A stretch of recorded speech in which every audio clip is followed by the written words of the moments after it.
Hello check hello, एक आवश्यक सूचना कि डीजे पर बजने वाला गाना आ चुका है और ये गाना किसी को रिएक्शन नहीं करेगा और ये गाना वही डीजे वाला भाई बजाए जिसके डीजे में दम हो। तो आइए इस गाना को हम बजाते हैं।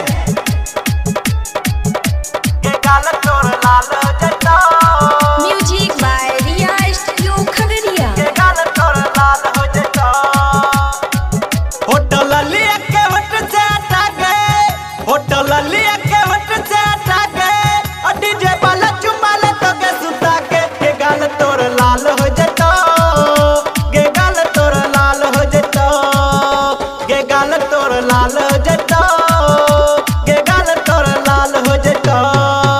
अरे भाई अरे डीजे काहे बंद हो गया? चालू कर, नहीं तो सारा पेपर लाइट तोड़ दिया जाएगा। अरे हे भाई हे डीजे के लाइट ने फोड़बाबो, हमें अभी चालू करवाबे छियो। ए ऑपरेटर चालू कर जनरेटर।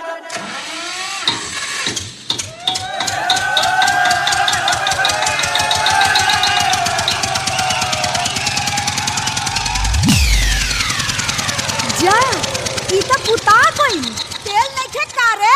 अरे चालू कर, चालू कर। अरे चालू हो गई भैया।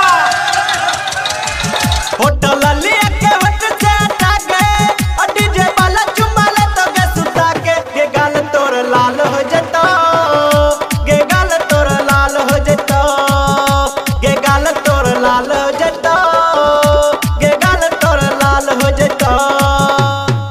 अरे डीजे वाला भाई बेस बड़ा, हमारे भाई लोग को नाचने में दिक्कत हो रहा है और ये जो काला टी शर्ट पहन के डीजे के ऊपर बैठा है उसको घींच के नीचे उतारें और लड़की के साथ छेड़खानी ना करें।